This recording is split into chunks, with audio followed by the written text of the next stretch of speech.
السلام عليكم ورحمة الله. من الفضائية الإريترية نقدم لكم نشرة الأخبار بعد فاصل.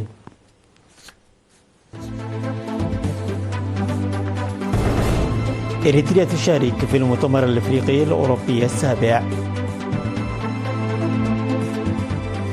دورة تدريبية للشباب في كرنا.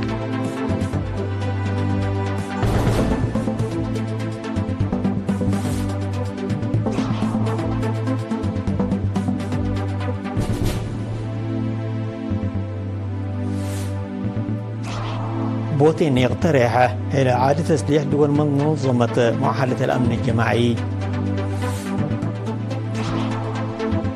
الدومينيكان تسمح لواشنطن باستخدام مطارها وقاعدة جوية.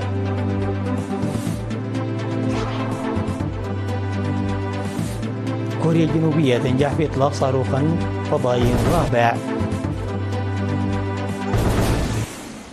إلى التفاصيل. شارك وفد إريتريا برئاسة سفير إريتريا لدى جنوب أفريقيا ومنطقة الجنوب أفريقي صالح عمر في القمة السابعة للاتحاد الأفريقي والاتحاد الأوروبي التي عقدت في لواندا أنغولا في الفترة من 23 إلى 25 من نوفمبر.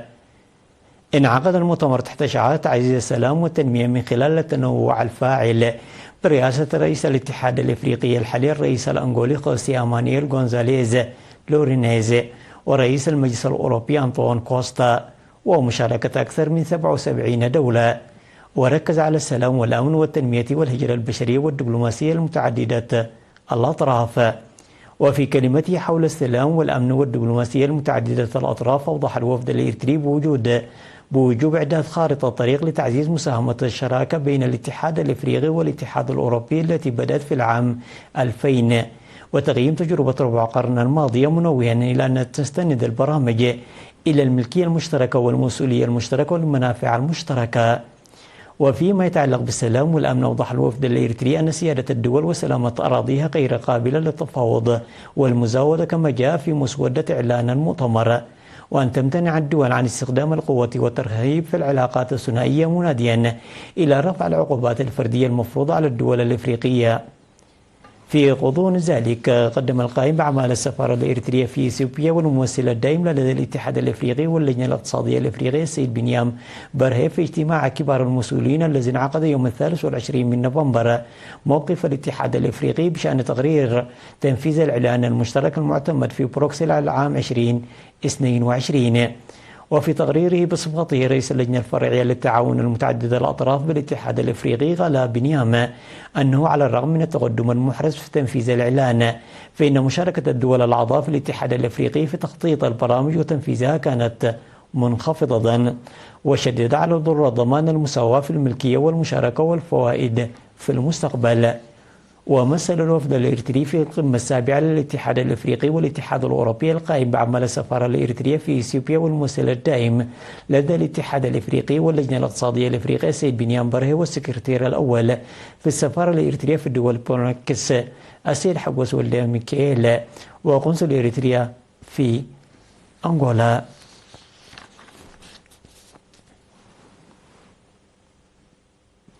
استقبل فريق الدراجات الوطني بحفاوة لدى عودته من بطولة إفريقيا للعام 2025 لسباق الدراجات الهوائية. واستقبل المنتخب الوطني لدى وصوله مفوضية الثقافة والرياضة السفير زمر التخلة، وأشاد بالروح التنافسية والتعاون بين أعضاء الفريق ممثلين لإريتريا وشعبها الأبي. كما استقبل المنتخب الوطني سكان العاصمة أسمرة والطلاب والرياضيين في مسيرة حول الشوارع الرئيسية بالمدينة أسمرة. هذا وقد شارك المنتخب الإريتري في البطولة الإفريقية 19 التي نظمت في الفترة من 20 وحتى 23 من نوفمبر في كينيا، حيث فاز المنتخب ب3 ميداليات ذهبية و5 ميداليات فضية وميداليتين برونزيتين بإجمالي 10 ميداليات ملونة.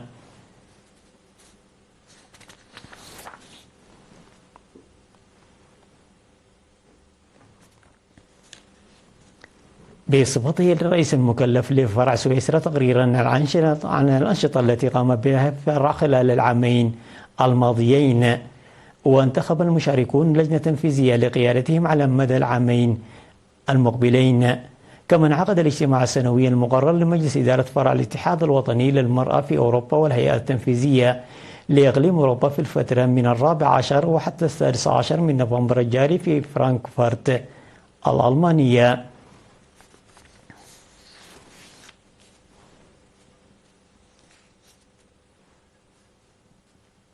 اختتمت في 23 من نوفمبر فعاليات الأسبوع الثقافي والتعليمي والفني الطلابي الذي نظمه الاتحاد الوطني للشباب والطلبة فرع سوا ومؤسسات التعليم العالي لأكثر من شهرين بالتعاون مع مدرسة ورساي كالو ومركز تدريب الخدمة الوطنية. تضمنت فعاليات الختام المنظمة من 21 وحتى 23 من نوفمبر مسابقات في المعلومات العامة والدراما والأغاني وعرض الأزياء والشعر والكاراتيه. وأوضحت مسؤولة الاتحاد الوطني للشباب والطلبة فرع سوا ومؤسسات التعليم العالي السيدة منصورة إسماعيل أن الأسبوع يعد أرضية للطلبة الشباب لتطوير الروح المنافسة واستكشاف القدرات الإبداعية. وقال رئيس الاتحاد الوطني للشباب والطلبة السيد صالح أحمدي أنه من المهم خلق بيئة تمكن الطلاب من إبراز قدراتهم واهتماماتهم وتبادل التجارب وغرس روح المنافسة والتطور بين الطلاب. وأوضح بأن سوا باعتبارها مركز البنى الجسدي وتواريث التاريخ والنضج الذهني إلى جانب التعليم الأكاديمي تخلق فرصا واسعة للشباب للتعرف على مواهبهم وتأمين مستقبلهم، مؤكدا على استمرارية الأنشطة المنفذة بتعاون الاتحاد الوطني للشباب والطلبة ومدرسة ورساي كالو ومركز تدريب الخدمة الوطنية. وفي الختام تم توزيع الجوائز على الفائزين في المسابقات الفردية والجماعية.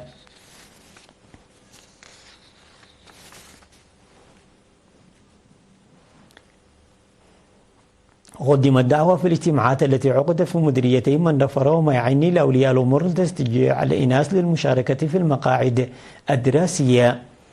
وأوضح مسؤول التعليم في مديرية مندفرة الأستاذ بلاي أرايا في كلمته أنه من الضروري بذل جهود متكاملة لرفع مستويات مشاركة الإناث في التعليم، حيث جهزت جميع الاحتياجات التي كانت تساهم في إعاقة مشاركتهن بشكل أساسي. وقدم في اللقاء ورقة عمل بحثت عن مسببات عدم مشاركة الإناث في التعليم عبر المهنيات. وأضاف مدير مديرية مندفرة السيد اسكرياس وهبة أن جزءا كبيرا من العمل المنجز وبدأ مستوى التنافس الطلاب يشير إلى معدلات مبشرة مع ضرورة العمل المتضافر.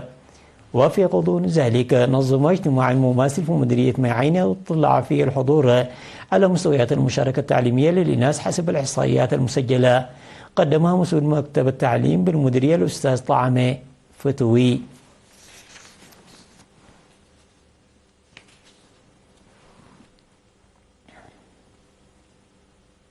تلقى 147 شابا في مدينة كرن دورة تدريبية في تصفيف الشعر والمكياج وإعداد الطعام التقليدي وصناعة الفخار. وأوضحت مسؤولة المشاريع في الاتحاد الوطني للشباب والطلبة فرع عنسبة السيدة شاملة قبركيدان في مراسم التخريج في 25 من نوفمبر أن التدريب العملي والنظري الذي استمر من 3 إلى 6 أشهر كان فاعلا ولقى استحسان المتدربات. وذكر التدريب 11330 شابا من جميع مديريات أقليم عنسبة خلال السنوات العشرة الماضية وأحدثوا فرقا جيدا، مشيرة إلى أن المزارعين في مديريات كرن وعلى برعد وقلب وعتكليزان حصلوا على قروض خالية من الفوائد بقيمة 20,000 نقفة لكل منهم واستثمروها في تربية النحل والدواجن والأغنام. وقال مسؤول الاتحاد الوطني للشباب والطلبة فرع عنسبة السيد الزازي برختاب أن الاتحاد يعمل بالتعاون مع شركائه لضمان تنمية قدرات وإمكانيات الشباب والاعتماد على أنفسهم اقتصاديا. من جانبهم ذكر المتدربون أن المعرفة المهنية التي اكتسبوها مفيدة جدا في حياتهم اليومية وحثوا على تنظيم دورات مماثلة بشكل منتظم. الأخبار العالمية بعد فاصل قصير.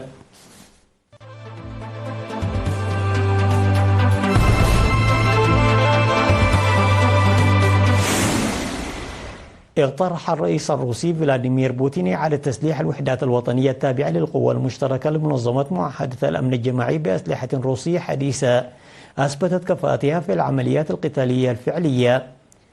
وتحدث بوتين خلال الجلسة الافتتاحية لقمة منظمة معاهدة الأمن الجماعي في بشكيك واقترح إطلاق برنامج إعادة تسليح شامل في العام 2026 تحت رئاسة الروسية الدورية لمنظمة معاهدة الأمن الجماعي التي تضم 6 دول من دول ما بعد الاتحاد السوفيتي، وهي روسيا وبيلاروسيا وكازاخستان وطاجكستان وكازاخستان وأرمينيا. وامتنعت أرمينيا عن حضور قمة منظمة معاهدة الأمن الجماعي إذا جمدت رافين علاقتها مع المنظمة بحجة أن الحلفاء لم يدعموا أرمينيا في صراعها المسلح مع أذربيجان.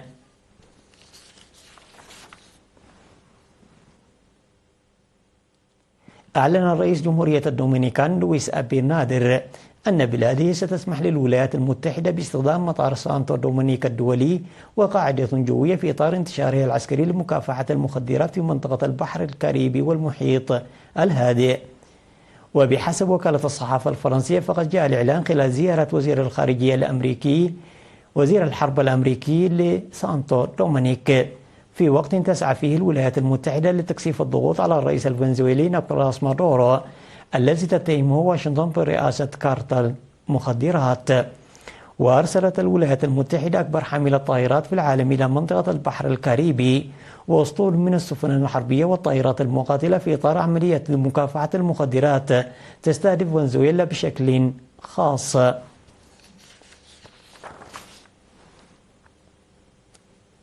أطلقت كوريا الجنوبية أكبر قمر صناعي لها حتى الآن على متن صاروخ من فضائي محلي الصنع في رابع إطلاق من أصل 6 مخطط لها حتى العام 2027.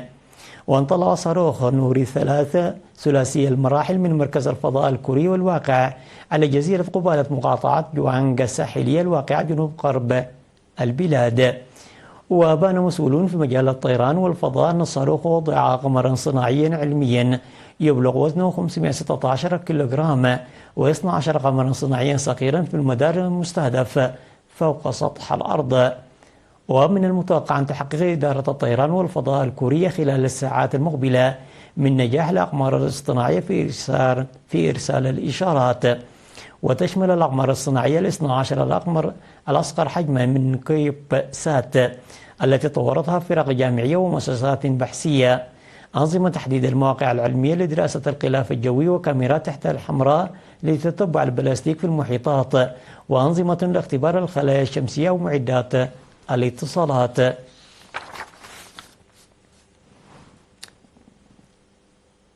ارتفعت حصيلة ضحايا حريق اجتاح مجمعا سكنيا في هونغ كونغ إلى 44 قتيلا على الأقل وفق ما أعلن مسؤولون. في حين ما زال الحريق مشتعلا أعلنت الشرطة أنها أوقفت 3 مشتبه بهم. ولا يزال المئات من الأشخاص في أعداد المفقودين في أسوأ حريق تشهده المدينة منذ عقود. وأعلنت إدارة الإطفاء أن عدد القتلى ارتفع من 36 إلى 44. من جهتها أعلنت الشرطة في بيان مقتضب توقيف 3 رجال للاشتباه في ارتكابهم جريمة قتل غير متعمدة مرتبطة بالحريق، ولم تفصل الشرطة التهم الموجهة إليهم تحديدا. وكانت فرق الإطفاء قد تحدثت في وقت سابق عن 13 شخصا قتلوا في حريق هائل اندلع في مبنى سكني شاهق الارتفاع في هونغ كونغ مع وجود أشخاص محتجزين بداخلها.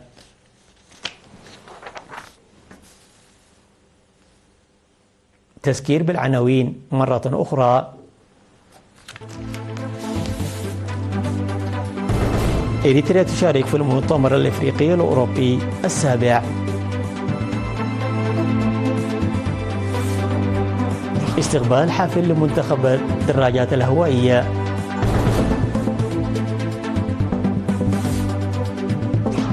جهود لتعزيز مشاركة الإناث في التعليم.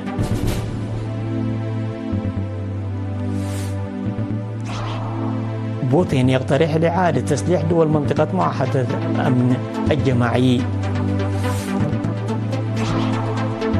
الدومينيكان تسمح لواشنطن باستخدام مطارها وقاعدة جوية.